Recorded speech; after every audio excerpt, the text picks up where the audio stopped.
What if Anakin told Watto about Palpatine instead of Mace Windu? What would happen then?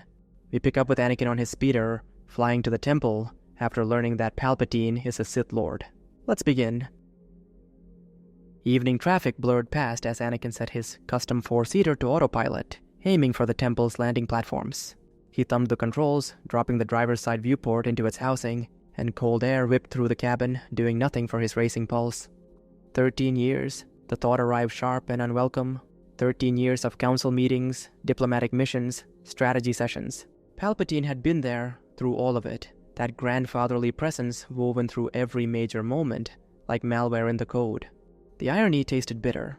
The council, with their legendary awareness, their deep connection to the Force, blind to what sat behind that carved desk. So much for their superiority. His mouth almost twisted into a smile before another thought struck. He'd spent just as many hours in that office. Late-night conversations about the war, philosophy discussions that stretched past midnight. He and the council, both blind to what sat less than 3 meters away.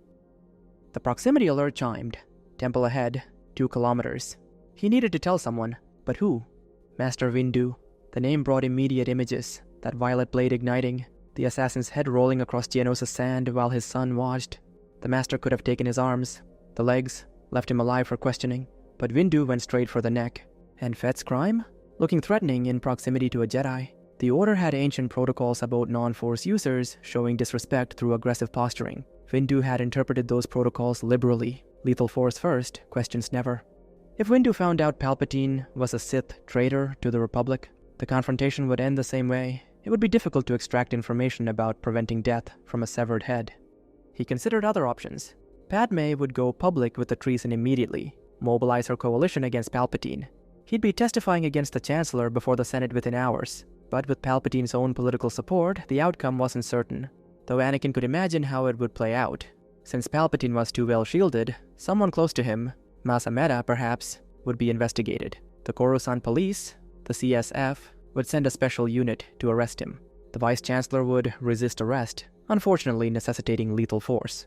Then evidence would surface on Amedda's computers, links to Palpatine's treason, a list of accomplices, many of whom just happened to oppose what HoloNet commentators called the Shomel Directorate. No matter what happened, one thing was certain: it would complicate gaining life-saving information from the Chancellor.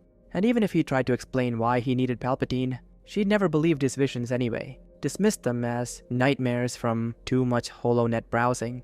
The fact that Yoda himself had validated such visions meant nothing to her. 900 years of Jedi wisdom dismissed with a wave of her hand. Who else was there? Obi-Wan would launch into another speech about political corruption, how politicians were always evil, Sith or not. Then he'd tell Windu anyway. Master Yoda? Not taking calls anymore. Ahsoka? Wouldn't answer, busy killing bucketheads on Mandalore. Master T? Still in hiding after that Camino incident. The narrative blaming the clones hadn't been fully established in the media yet. His mother? Committed to a psychiatric facility on Naboo. Anakin's mind spun, grasping for anyone at all. He pulled out his datapad, thumb sliding across the contact list without really thinking. The names scrolled past. Senators, generals, Jedi. His best friend in the whole wide world, Barriss Offee. He paused over her name for a moment. No, couldn't dump this on her. Then swiped up hard. The list zoomed by in a blur, names flashing past. He let the Force decide, touching down randomly. The name under his finger read, Watto, Tatooine. He'd called before the irrational part of his brain could stop him. The Toydarian's face appeared on the datapad screen, grainy and poorly lit. Who's this? Watto's voice was gruff, irritated at the interruption. It's me, Watto. Anakin. Annie? What? Listen, I've just learned a terrible truth. Anakin cut him off. Chancellor Palpatine is the Sith Lord we've been looking for. 3 seconds of silence. Who's that, Annie? The leader of the Republic. He's a Sith cultist. Oh? Wings rustled. Watto shifting back in his chair behind the counter, post-lunch lazy. The image was clearer now, showing the familiar clutter of parts behind him. What's a Sith supposed to be? Anakin forced himself to breathe. They're like Jedi, but they use red lightsabers and hate us. Palpatine is one of them. Huh. Why do they hate you so much? I don't know, Watto. Has something to do with some war they lost 1,000 years ago. A short, harsh laugh. He's still mad about that? Some people, eh? Watto, I need help. I don't know what to do. Well, let me think. This man hates Jedi. You're a Jedi. Seems simple enough. Kill him, Annie. I can't. He claims he knows how to save my wife from dying with his Sith powers. I saw her death in a dream. He says if I don't join him, she'll die. Another pause. Annie, he's playing you for a fool. Dreams are just dreams, eh? I used to dream about you exploding in a pod race every other night. Didn't stop me from letting you follow your dreams. These aren't normal dreams, Watto. They come true. What do you mean? My mother. I dreamed about her and those Tusken camps. It all came true. Right, I remember. But Annie, moisture farmers torching Tuskens, is an old tradition out there, shooting them while they run around on fire. Maybe you heard stories, then dreamed about it. I can't take that chance. If I kill him and lose her... Annie, listen to me. Even if these dreams of yours are special, what makes you think this politician isn't lying through his teeth? He show you any proof he can stop death? The observation hit like cold water at 3 a.m. during Coruscant's artificial winter months. Palpatine had made grand claims, promised everything, but he'd shown nothing. No proof beyond smooth words. He knew about the dreams, but Padme and Palpatine were political rivals. What if he'd simply bugged their apartment? Heard him describing the visions to her? It's like buying droids from Jawas, eh? Watto spoke again. They promise this droid can do everything. Translate, repair, cook. You buy it, turn it on, the thing can't even walk straight. You're saying I should make certain he has the power to stop death? Yes, make certain. If this Sith can really stop a grown human from dying, saving a small animal would be child's play, eh? Get yourself something small, poisoned, or dying. Take it to him. If he saves it, maybe he's telling the truth. If not, kill him and frame someone close to him, then kill them too, Watto advised. The solution clicked into place. Simple. Testable. That makes sense, Anakin said. If he can save a human, a small animal should be nothing, right? Exactly, Annie. Finally, a clear path forward. Not just telling someone and hoping for the best, but actual proof. He could test the claim before committing to anything irreversible. Thanks, Watto. I knew calling you was right.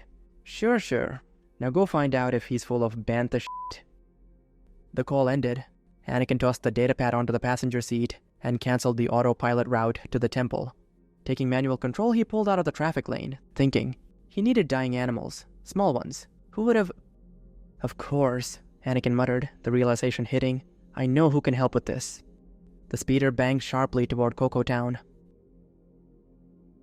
In a back room of his restaurant that hadn't seen a health inspection in 3 standard years, Dexter Jetster sorted credit chips.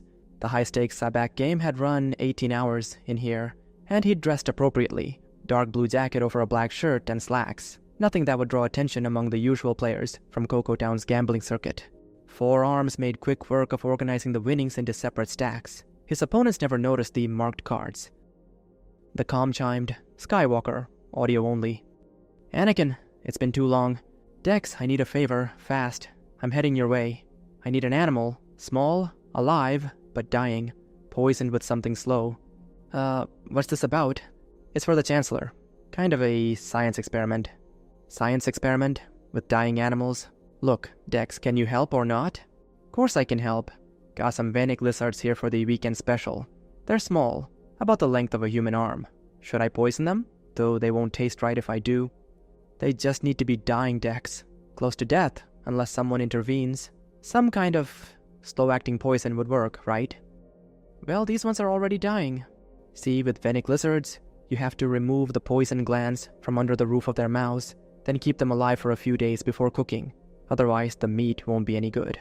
Once the glands are gone, they'll die within a week anyway. This batch, less than 3 days left, I'd say.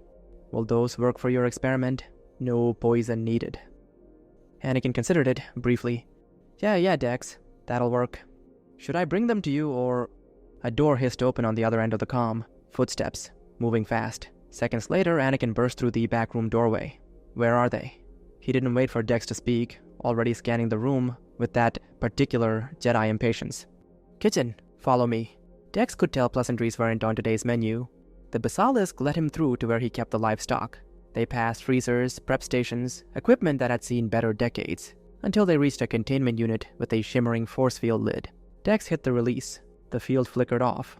The containment unit was essentially a clear Durasteel box, about chest high on Anakin. Inside, dozens of lizards, maybe 30 or 40, moved in sluggish patterns, each one stretched about 40 centimeters. Dex grabbed a flimsy bag from a nearby hook with one hand, then used his other 3 to lift out 3 lizards. They tried to bite as he handled them, but their reflexes were shot. More habit than threat. He dropped them into the bag. Anakin took the bag. "Thanks, Dex.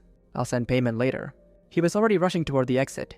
In his haste, the bag caught on a table edge. The flimsy material started to tear. "Wait, that's torn." "It's fine." Anakin didn't slow down. Dex followed, watching the rip expand with every step. Sure enough, when Anakin tossed the bag onto his speeder's passenger seat, it split completely. 3 barely alive lizards tumbled across the interior. "Let me get you a proper..." "No time, Dex." Anakin's frustration was showing. Autopilot would work, but force-assisted manual piloting would cut the travel time in half. Not an option with lizards loose in the speeder. He ran his hands through his hair, calculating. Was getting another bag worth the delay? Dex stepped closer, assessing the situation. 3 dying lizards, 1 stressed Jedi, 0 functional containers. "How about I come with you, Anakin? Got more than enough hands to manage 3 lizards." His frustration evaporated. "Oh, okay, Dex. Yeah, okay. Get in. Let's go," Anakin said, sliding into the driver's seat. Dex folded himself into the passenger seat of Anakin's custom blue limo speeder, all sleek lines and chrome accents that gleamed in the fading light. The gull-wing doors, which had risen upward to admit him, sealed shut with barely a sound, enclosing them inside the leather-appointed cabin. He collected 1 lizard per hand while keeping his 4th free. As they lifted into traffic, the 4th hand brushed against the environmental controls. A pulsing dance track erupted from the sound system. Anakin didn't seem to notice, already threading the speeder through the evening lanes at speeds that turned other vehicles into streaks of light. Dex wrestled his comm from his jacket pocket with his free hand, the one not managing lizards, and tapped the speed dial sequence he'd programmed for Flo, his assistant. "It's me. Close up after the last customer leaves." "There's no one here anyway, boss." As usual, the WA-7 droid's voice emerged from the tiny speaker. Dex pocketed the device without responding. The diner's actual revenue hardly covered utilities, but that had never mattered. Jedi and underworld contacts needed somewhere to meet without raising eyebrows. A greasy spoon in Cocoa Town attracted less attention than the temple's polished halls. The towers of the Senate District rose into the deepening sky ahead, their silhouettes dark against the orange and purple gradient of sunset. The music continued its frantic rhythm as they approached whatever strange test Anakin had planned for these dying creatures. The Chancellor's private hangar accepted Anakin's codes without question. They walked through security. The red Senate guards recognized Anakin's face from 13 years of visits and waved them through without questions, even with Dex carrying 3 dying lizards. Darwak, Palpatine's Rodian assistant, was slumped at his desk, asleep. He didn't stir as they passed. They walked through toward the private office where Anakin could sense that familiar presence. The chair was already turning as they entered. "Master Windu, I take it that..." Palpatine's voice caught mid-sentence. He was looking directly at Anakin's face, yet his mind needed a full second to process what his eyes were showing him. He'd been so certain it would be Windu. "It's me, Chancellor," Anakin said with a quick look over his shoulder. Not the expected scenario. Skywalker had returned, but not with Jedi. With a 4-armed basilisk, 3 lizards clutched in 3 of his hands. "I'll help you, but first you need to prove something. Save them from death." Anakin gestured at the lizards in Dex's hands. "They're poisoned." "Actually, gland removal," Dex corrected. "Whatever. They're dying. Save them. Should be easy for someone with your power." Palpatine's gaze shifted to the basilisk. "Who exactly..." "Dexter is with me. We can trust him." Dex ducked his head awkwardly. "Chancellor, it's an honor to help with your, science experiment." "Right, show us what you can do, Chancellor." Anakin scanned the private office for somewhere to place the creatures. No desk, no table. Just seating and decorative fixtures. "We'll use your main desk," he said, already moving toward the larger office. "Come on, Dex." Palpatine followed, trying to understand this unexpected turn. They entered the main office, its vast window now framing Coruscant's glittering nightscape. "Please put one on the desk, Dex," Anakin said. "Just one will do, I suppose." "Okay then, let's begin this experiment," Dex replied, approaching the desk. The lizard he placed on the polished surface looked more dead than alive. The creature's tongue still tasted the air, but slowly, like it was already forgetting how. Anakin looked at Palpatine. "Okay, heal it." He and Dex stood back, maintaining distance. Palpatine studied them both, then decided to play along. "Very well, Anakin." He moved behind his desk to face the dying creature. His hands rose over it. The Force responded to his command, not the Jedi way of gentle encouragement, but something more aggressive. He commanded the midichlorians, forced cellular repair, reversed the dying process through pure will. The lizard's organs began working again. Its breathing strengthened. Within 30 seconds, it stood on its own legs, fully restored. Palpatine's satisfaction was genuine. Dex's hands went to his head. How in the... Convinced now, Anakin? Yes. The relief was real. Palpatine hadn't lied. He could do it. Dex quickly grabbed the revived creature behind its head with his upper right hand. The 2 dying lizards remained in his lower hands. Palpatine started to speak, probably another speech about power and destiny, when his expression changed. The outer door had just opened. 4 Force signatures. Familiar, hostile. Mace Windu entered first. Ajan Kohler, Sacitin, and Kit Fisto followed. Darwak rushed in behind them, stammering apologies. I tried to stop them, Chancellor. Skywalker. You're still here, Mace said, pausing about 2 meters from Anakin and Dex. Palpatine watched from behind his desk, looking amused. I was held up. I have no excuse, Anakin said on instinct. Windu took in the scene. Skywalker positioned by the desk's edge. Don Jetster, holding 3 lizards in his multiple hands. The entire tableau was bizarre. Mace gave a slight nod of acknowledgement toward Don Jetster. Jetster returned it, then looked at Anakin. Anakin looked at the Chancellor. Nobody moved. General Grievous is dead. The war is over. We're here to ensure the Chancellor returns emergency powers to the Senate, Mace declared. Silence. Palpatine stepped forward from behind his desk, positioning himself between the Jedi and his 2 visitors. His smile carried decades of political calculation. Ah yes, the war I won, while the Jedi Council remained blind to the enemy in their midst. Too pure to see the corruption, too noble to recognize the threat that sat beside them for over a decade. He continued, each phrase bringing him closer to admission. Not quite confession, but close enough. He was certain Skywalker would choose him. The boy had seen the proof. Choosing the Jedi meant choosing his wife's death. The impulsive young man would make the obvious choice. Palpatine kept talking, his voice filling the room, while the only other sound was the occasional hiss from the restored lizard in Dex's grip. After several more minutes of grandiose speeches about Jedi blindness and ancient revenge, he finally got to the point, mentioned Darth Bane, declared himself Darth Sidious. Oh, Dex said, though he had no idea what any of it meant. But Palpatine seemed committed to whatever he was claiming. Anakin wanted to scream. This son of a bitch had been digging his grave with every word. And now he admits he's Sidious? What the f*** was wrong with him? Windu and the other masters ignited their weapons. Behind them, Darwak dove behind the nearest chair like a terrified child. In the name of the Galactic Senate of the Republic, you're under arrest, Chancellor. Are you threatening me, Master Jedi? The Senate will decide your fate. The transformation was instant. I am the Senate. Not yet. It's treason, then. Dex watched the whole exchange like a patron at the theater, fascinated. Palpatine's right hand moved. A lightsaber slid from his sleeve into his palm, the red blade igniting. Anakin went completely still. That was it, then. The idiot had just signed his own death warrant. Palpatine assessed the Jedi before him, their stances, their spacing, the way they began forming attack patterns. They were preparing to strike. He calculated angles, weak points, the sequence he'd need to defeat 4 masters at once, though he'd need to appear vulnerable enough at the right moment to force Anakin's hand. But unknown to him, the greatest threat to the 1,000-year grand plan of the Sith wasn't standing ahead of him. It was behind him, in Dex's loosening grip. The restaurateur, mesmerized by the standoff, forgot the creature in his hand. The nocturnal reptile, drawn to bioluminescent prey in its natural darkness, responded to the saber's crimson glow, an electric hum mixing with the scent of exposed flesh. The healed creature sprang from Dex's distracted grip at Palpatine's saber hand, teeth finding his right wrist, where sleeve met skin. Palpatine screamed. He'd been focused entirely on the Jedi, hadn't seen it coming. The lightsaber carved wild arcs as he tried to shake the creature off. Oh no, Dex said, realizing what had happened. Windu wondered if this was some Sith trick. Anakin was frozen. He had no idea what to do.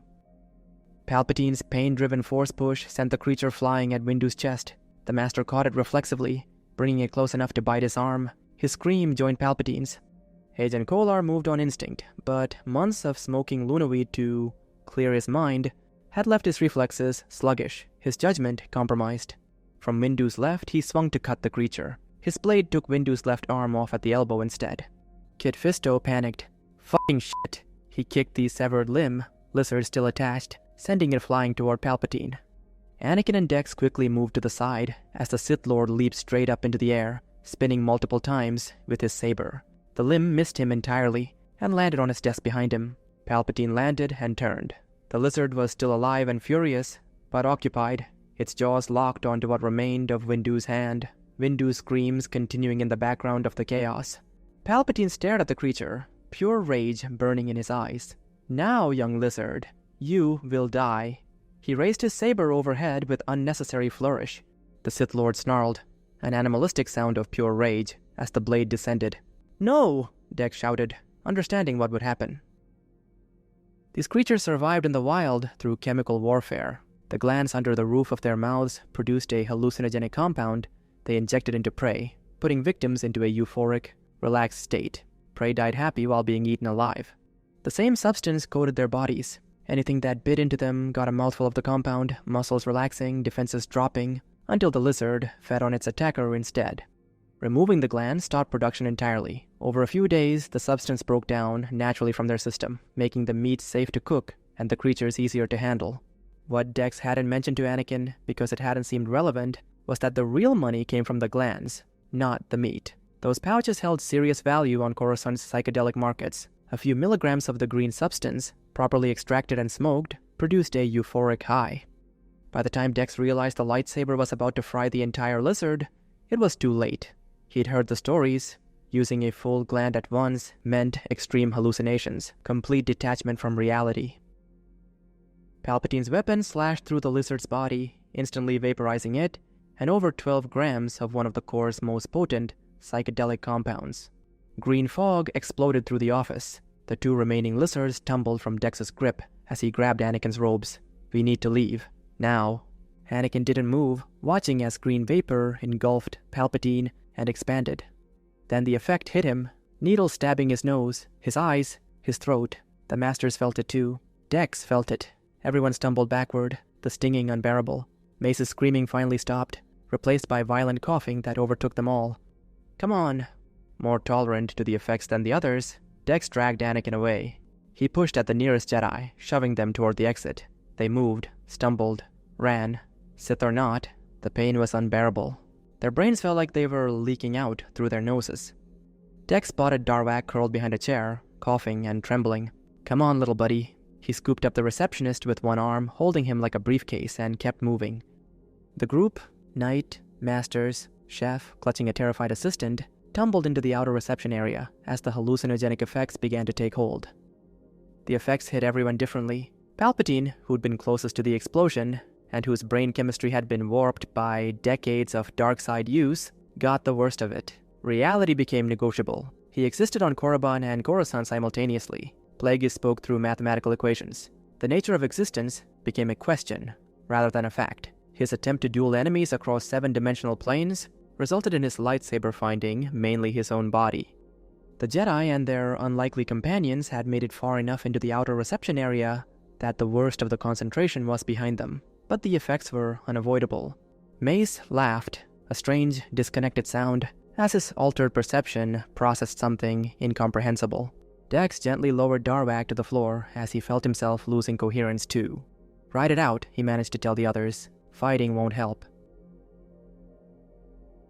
When Senate guards arrived to find Palpatine in pieces and everyone rolling around the reception area hallucinating, they called for backup, only to succumb to the lingering fumes themselves. The affected parties were treated at medical facilities and remanded to Republic Security Bureau custody, while Padme's coalition, the Shomel Directorate, and Jedi spin doctors controlled the narrative.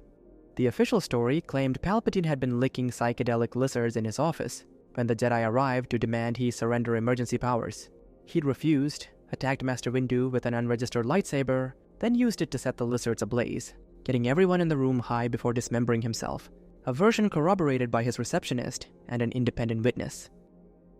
Padme became interim chancellor, keeping the hero of the Republic's name clear of the scandal, and when Anakin was quietly released from custody 32 hours after the incident, she finally disproved his visions by pulling the pillow from under her robes. Their twins had been born weeks ago, and she'd been furious he'd never picked up on her pregnancy hints, deciding an elaborate prank was in order. Anakin went to confront Yoda about the false visions, only to be informed by staff at Coruscant General's memory care unit that the Grandmaster had to be sedated after force pushing the head nurse over a chair, declaring her rule was at an end.